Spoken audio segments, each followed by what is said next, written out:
이 시간은 인간의 노력이나 인간의 힘으로 그렇게 하는 시간이 아니라고 생각합니다. 정말로. 그렇게 생각했던 적도 물론 있었죠. 그럴 때마다 힘들었던 것 같고 정말 하나님의 시간이고 그렇기 때문에 이 뭐 내 기분에 따라서 내 편하고 편치 않고 이런 거에 따라서 이게 이 시간이 이렇게 뒤에서는 절대 안 된다고 그런 생각을 하나님께서 주셨고요. 그래서 이 시간에 이 하나님의 시간으로 우리를 불러주셨다는 것은 굉장히 큰 특권이라고 생각합니다. 그래서 갈라디아서를 함께 공부하면서 하나님께서 어떻게 인도해 주실지 모르지만은 한 가지로는 하나님께서 반드시 선한 길로 우리 모두를 인도해 주실 거라고 그런 믿음을 여러분과 저희가 모두 함께 가지고 그렇게 아멘. 한 주 한 주를 나아갔으면 좋겠다는 생각이 듭니다. 아멘. 제가 로마서 할 때는 그냥 이렇게 했었던 것 같고요. 그 화면 없이 갈라디아서는 최근에 제가 새로 좀 느낀 게 있어가지고 저라도 화면을 켜놓고 하는 게 여기 라이브로 참가하시는 분들에게 조금 더 말씀을 듣는데 도움이 되겠다는 생각이 들어서 제가 비디오를 켜고 하겠습니다. 갈라디아서 1장 1, 2, 3 말씀 묵상인데요. 오늘부터 중세 시대의 그 교회는 어떻게 죄인이 거룩하고 의로운 하나님 앞에서 의롭게 될 수 있는가, 어떻게 구원받을 수 있는가라는 이 신앙적 본질적 질문 앞에서 자유롭지 못했습니다. 그래가지고 사단이 이렇게 쳐놓은 여러 가지 그 오류의 올무에 갇혀 있었다고 우리가 볼 수 있을 것 같아요. 그래서 음, 음, 굉장히 많은 사람들이 억압을 당하는, 억눌려 있는 그런 상태였는데 이 개신교회는 그러던 중에 로마서와 갈라디아서를 통해서 그런 오류에서 벗어나서 자유함을 얻을 수 있었습니다. 그리고 종교개혁이 시작이 되었습니다. 정말로 이 진리는 우리를 자유롭게 하는 능력이 있습니다. 요한복음 8장 31절에 나오는 말씀처럼 갈라디아서는요, 이제 막 태동하던 그 초대교회를 행위와 율법적 신앙의 덫으로 가둬놓으려던 사단의 계략에서 벗어날 수 있는 중요한 열쇠가 되었고요. 오늘도 여전히 사단이 쳐놓은 오류의 장벽에 갇혀서 구원의 이름 되시는 예수님께 나아가지 못하는 우리를 자유케 할 수 있는 복음이 됩니다. 한번 여러분 생각을 해보시길 바랍니다. 여러분, 우리는 자유한 사람들인가? 자유한 사람들이십니까, 여러분? 그렇지 못하다면 우리가 자유롭지 못한 부분이 근데 우리가 하나님의 은혜로 자유롭습니다. 하지만 여전히 자유롭지 못한 부분도 있는 것이 사실이라고 생각됩니다. 그래서 우리가 만일 우리 인생에 있어서 우리 삶에 있어서 우리가 자유롭지 못하다면 사단이 우리를 자유롭게 하지 못하는 그 올무들은 어떤 것이 있는가 생각을 해보았으면 좋겠습니다. 음, 보통 우리가 돈, 명예, 쾌락, 정욕, 어떤 중독 같은 것들을 생각해 볼 수 있는데 그것보다도 더 우리에게 조금 더 연관될 수 있는 것들이 아마 생활의 염려가 아닌가 생각해 봅니다. 그리고 음, 세상의 뉴스들, 세상의 뉴스들이 얼마나 끊임없이 우리 귀를 계속 이렇게 사로잡고 있는지 모르겠어요. 들어도 마음이 편해지지 않고 근심만 생기는 그 뉴스가 거기에서부터 벗어날 수가 없는 사단이 가진 방법으로 우리 마음을 채우려고 여러 가지 이 쓰레기와 같은 폐기물들을 그런 걸 가지고 우리를 가둬놓는 것 같습니다. 우리가 자유롭지 못한 것이 사람을 두려워하는 것으로부터 자유롭지 못합니다. 그래서 네. 사람의 평가, 사람을 의식하고 그런 하나님을 두려워해야 되는데 사람을 두려워합니다. 이것이 어쩌면 우리가 가장 자유롭지 못한 것이 될는지도 모르겠습니다. 많은 학자들이 갈라디아서가 바울 서신의 가장 초기 서신이라고 생각을 합니다. 예루살렘 총회 직후인 49년경에 기록된 것으로 보는데요. 당시 많은 유대파 그리스도인들이 바울의 복음, 바울의 복음이 무엇입니까? 그리스도의 십자가를 오직 믿음으로 말미암아 의를 이룰 수 있다. 칭의를 얻을 수 있다는 그 복음인데, 그것을 공격하기 위해서 바울은 예수와 함께했던 12사도가 아니라서 그는 사도가 될 수 없다는 주장으로 지도자로서의 그의 자격을 교회가 의심하도록 의도했습니다. 항상 이렇게 보이는 사람의 평가와 인정에 목말라 하던 우리 같은 사람은 이런 일이 생기면 사람들 앞에 다시 인정받기 싶어서 칭찬받기 위해서 노력하고 스트레스를 많이 받겠죠. 하지만 바울의 반응은 많이 달랐습니다. 바울의 반응은 우리가 오늘 1장 10절을 통해서 볼 수 있는데, 1장 10절에 보면은 이제 내가 사람들에게 좋게 하랴 하나님께 좋게 하랴, 사람들에게 기쁨을 구하랴 내가 지금까지 사람들의 기쁨을 구하였다면 그리스도의 종이 아니니라.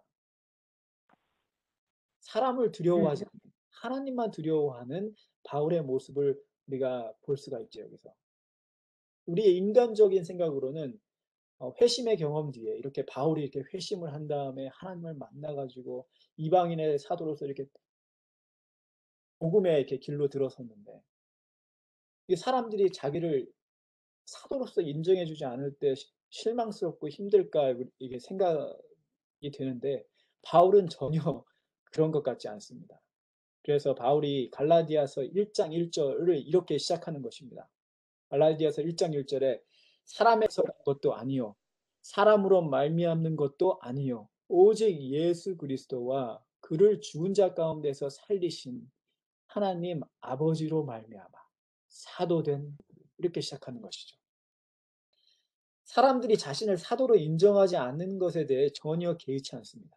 자신의 말을 들어주지 않고 들어주고 여기에 개의치 않아요. 오히려 당당하게 자신은 사람으로 말미암아 사도가 되지 않았다고 말하면서 갈라디아서를 시작하는 것입니다.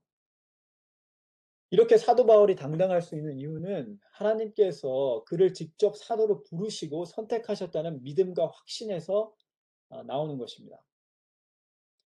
여러분, 우리가 교회에서 자주 실망하는 이유가 무엇입니까? 왜 걸핏하면 잘 나오던 교회를 그만 나간다고, 혹 다른 교회로 옮긴다고 할까요? 쉽게 말해서 장로님 아니면 목사님에 대한 기대가 허물어져서 그럴 수 있습니다. 믿던 사람에게 발등을 찍혀서, 아니면은 그 내 친구 어떤 사람 때문에 이렇게 왔는데 이제 그 사람과 사이가 나빠져서 교회를 그만 나올 수 있죠. 여러 가지 이유가 많이 있을 수 있는데, 그 이유의 제일 그 뒷면에는, 그 뒤에는 뭐가 있냐면은 사람이 있어요. 사람을 믿고 사람의 인정과 평가에서, 사람들의 기준과 시선에서 자유롭지 못한 우리의 부족으로 스스로 우리가 시험에 들게 되는 모습을 많이 보게 되는 것이죠. 결국 생각해 보니까 하나님의 종이 아니라 사람의 종인 것입니다.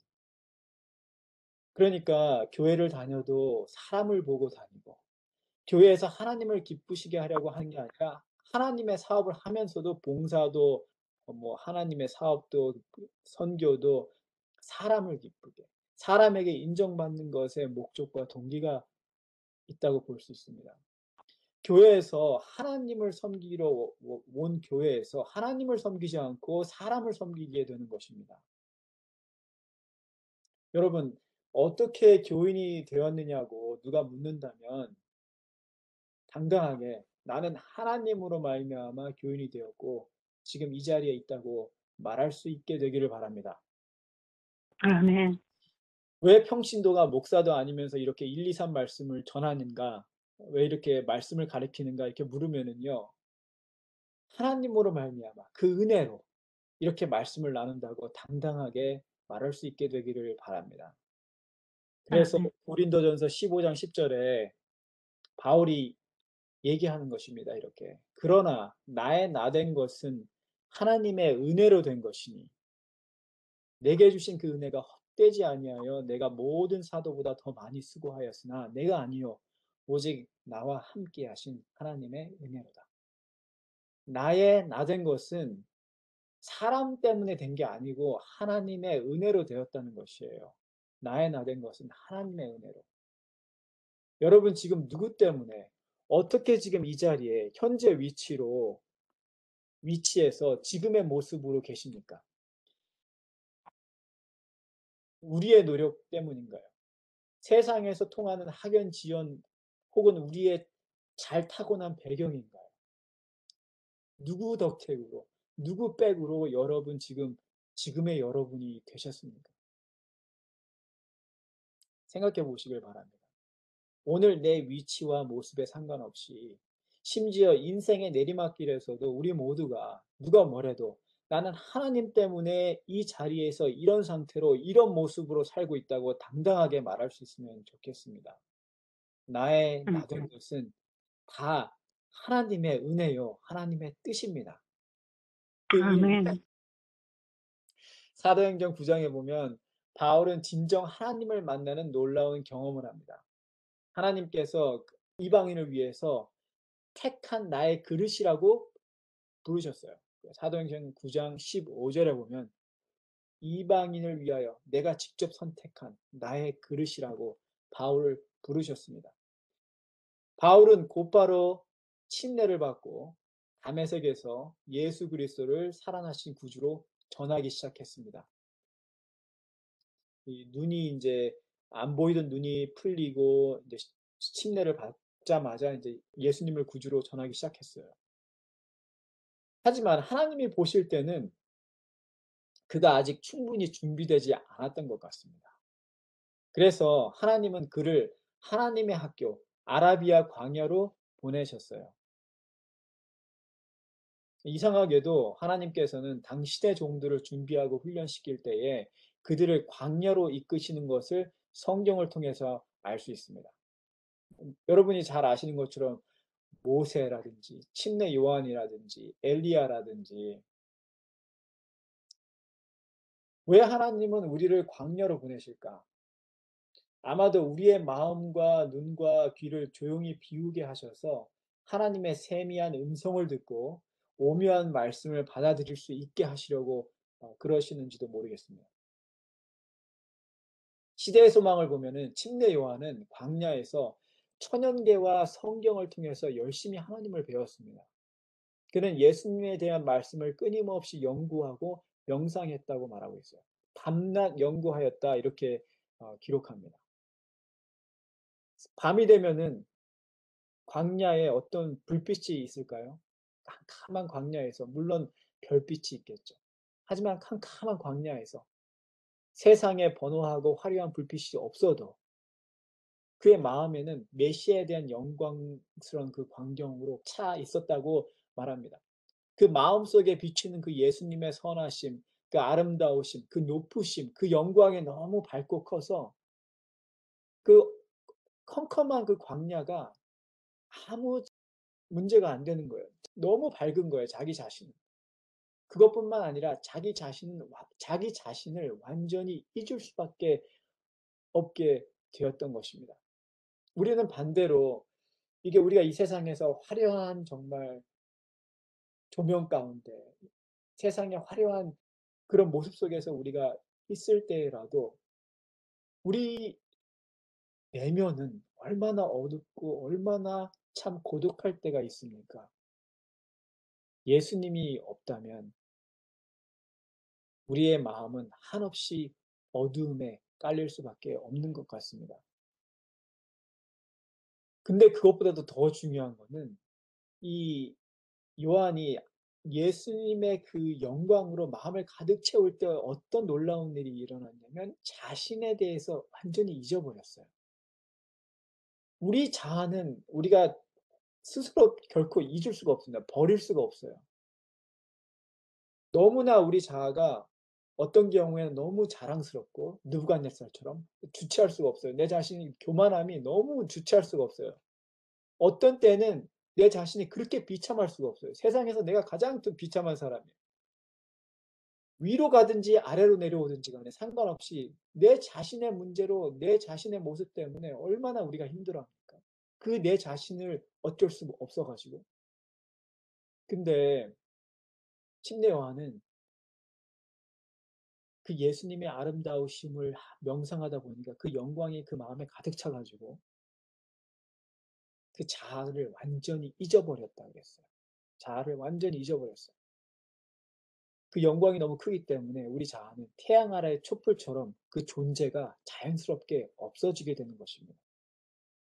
그렇게 예수님께 요한이 집중하다 보니까 광야에서 사람을 두려워하지 않고 세상을 향해 담대히 기별자로 나갈 준비가 되었던 것입니다.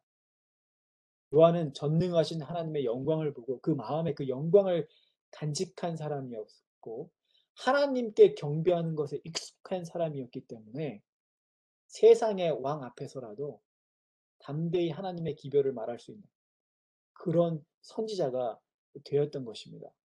그런 사람을 세상이 감당할 수 없는 사람이라고 히브리서 11장에는 말하고 있습니다. 믿음의 사람들, 세상이 감당할 수 없는 사람들. 이런 사람들은 위대한 하나님을 직접 대면하던 사람들이기 때문에 그 어떤 높은 인간들이라도 이거 인간들을 만났을 때는 같은 사람을 만났을 때는 그 사람에게 두려움을 갖거나 혹은 뭐 비굴한 감정을 갖거나 그러지 않습니다. 항상 일정한 감정으로 그 사람들에게 하나님의 기별을 당당하게 전하는 것이죠. 그러니까 요한도 바울과 같이 세상과 인간의 종이 아니라 하나님을 기쁘게 하고 하나님만 경외하는 하나님의 종입니다. 침례 요한이 헤롯 왕 앞에서 그의 죄를 책망했습니다. 여러분, 여러분이 만약에 미국 대통령까지 아니더라도 그 국회의원 앞에서 가서 담대하게 두려움 없이 그 사람에게 하나님의 기별을 그 사람의 죄를 책망하는 이야기일지라도 그렇게 할 수 있을 것 같습니다. 우리 같은 사람은요, 왕까지도 아니고 나보다 조금만 잘생기고 조금만 나보다 돈이 많고 나보다 조금 지식이 많고 그래도 그 앞에서는 두려움으로 고개를 숙이기 일쑤입니다. 반대로 나보다 털끝만큼이나 조금 모자란 사람, 조금만이라도 어, 키가 나보다 조금이라도 작아도 나보다 조금만 배경이 떨어져도 돈이 없어도 지식이 떨어져도 그를 종처럼 내려다보고 요즘에 흔히 말하는 갑질을 하죠. 이런 사람은 바로 사람의 종입니다. 하나님의 영광을 모르는 사람이죠. 하나님의 영광을 아는 사람, 그분의 사랑을 받은 사람, 하나님의 아들이 된 사람은 이 세상의 그 어떤 높은 사람 앞에서라도 바알과 같이 담대히 진리를 말할 수 있는 사람이고 반대로 길거리에서 거지 같은 사람을 만나더라도 한결같이 겸손한 마음으로 대하는 마치 예수님의 품성과 같이 변함없는 진실함과 겸손함을 저 높은 하늘까지 저 바다 밑 깊은 곳까지 유지할 수 있는 사람들이고 인간의 종은 반대로 그 인품의 폭이 그 사랑의 폭이 종이장 한 장, 한 장처럼 이렇게 얇고 급하게 변할 수 있는 사람들입니다. 광야는 우리에게 편안하고 즐거운 곳이 아닐지도 모릅니다. 고독하고 험하고 표면적으로 사망의 음침한 골짜기와 같은 곳입니다. 여러분, 광야에 계신 적이 있으셨나요? 지금 혹시 광야에 계신가요? 우리 인생에 있어서 혹시 광야의 길을 걷고 계십니까? 40년간 미디안 광야에 있었던 모세를 생각하면서 또 하나님의 영광으로 마음을 채우던 요한을 생각할 때에 우리는 이 사실을 믿을 수밖에 없습니다. 그것은 하나님께서 지금 이 광야에서 여러분과 함께 하십니다. 하나님과 1대1로 개인 교습을 받고 있습니다. 왜 우리를 훈련하고 계신지, 무엇을 위해 우리를 지금 가르치고 계시는지, 그 특별한 섭리, 우리를 향한 그분의 아름다운 계획을 굳게 믿고 나아가시길 바랍니다. 갈라디아서 1장 16절 17절에 그의 아들을 이방에 전하기 위하여 그를 내 속에 나타내시기를 기뻐하셨을 때에 내가 곧 혈육과 의논하지 아니하고 또 나보다 먼저 사도된 자들을 만나려고 예루살렘으로 가지 아니하고 아라비아로 갔다가 다시 다메섹으로 돌아갔노라. 이렇게 바울이 얘기하고 있습니다. 이렇게 바울이 다메섹에서 회개한 직후에 인간에게 다른 사도들에게 지식을 전수받고 노하우를 배우려고 혹은 사도로서 인정을 받기 위해서 예루살렘으로 내려가지 않았습니다. 그는 베드로를 찾아가지 않았어요. 대신 그는 광야로 갔습니다. 그래서 거기서 말씀으로 하나님께 직접 교육을 받았어요. 하나님께서 인간의 손을 통해서 물론 복음을 세상에 전하십니다. 우리가 다 복음을 그렇게 전해야 돼요. 하나님의 손이 되어서. 하지만 복음은요, 결코 인간의 가르침이나 인간의 사상이 될 수 없습니다. 복음의 주인 되시는 그리스도를 그들이 바라보도록 예수를 가리키는 것뿐입니다. 복음은 다시 말씀드리면 나의 가르침이 아니고 우리 사상이 될 수 없어요. 복음은 뭐냐면 예수를 가리키는 겁니다. 우리가 여기가 저분이 예수님입니다. 저분을 따라가야 됩니다. 그냥 우리는 예수님께로 이렇게 연결을 시켜주는 것이 복음입니다. 우리가 새로운 것을 우리가 가르쳐 주는 게 아니에요. 진리를 가르쳐 주는 게 아닌 것이죠. 내가 뭘 가르치는 게 아니고 또 우리가 사람에게 뭘 배우는 것이 아닙니다. 침례 요한 생각해 보시길 바랍니다. 침례 요한이 뭐라고 그랬습니까? 예수님 침례를 줄 때 예수님이 나타나셔서 보라 세상 죄를 지고 가는 어린 양이로다. 요한복음 1장에 그 이야기가 나오죠. 그렇게 외치니까 그렇게 외치면서 구원의 길 오직 예수를 그들로 하여금 바라보도록 발견하도록 그 예수를 가리킵니다. 이렇게 손으로. 저분이 예수님이다. 저분이 어린 양이다. 그렇게 요한이 외치니까 어떻게 됐습니까? 예, 그를 따르던 안드레와 요한, 최초의 제자죠. 그 두 사람이 그들 스스로 예수를 따라가서 요한을 따르던 사람이에요. 이들은 원래. 근데 예수를 따라가서 그분 발 밑에서 하룻밤을 보내게 됩니다. 그분의 말씀을 들으면서. 그리고 그때부터는 예수님의 제자가 되어서 예수님께 직접 배우는 3년 반의 여정이 시작되는 것이죠. 목사님으로부터 예수가 어디 계신지, 어느 분인지 보고 들었으면은 이제 목사님, 장로님을 따라갈 것이 아니고 예수님을 따라가야 됩니다.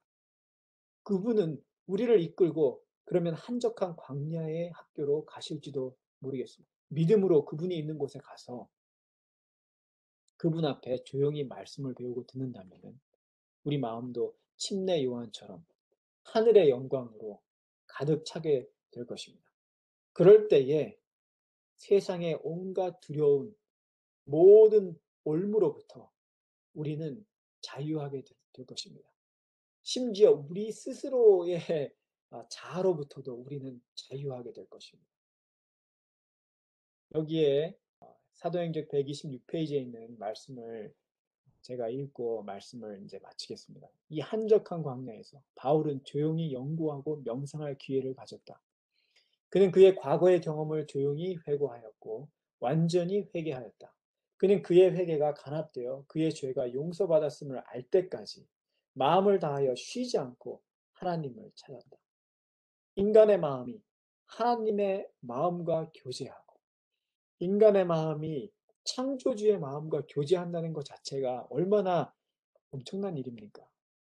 유한한 자가 무한하신 분과 교제할 때에 몸과 마음과 영혼에 임하는 결과는 측량할 수가 없다. 이와 같은 교제에 최고의 교육이 있다. 이것이 개발시키는 하나님 자신의 방법이다.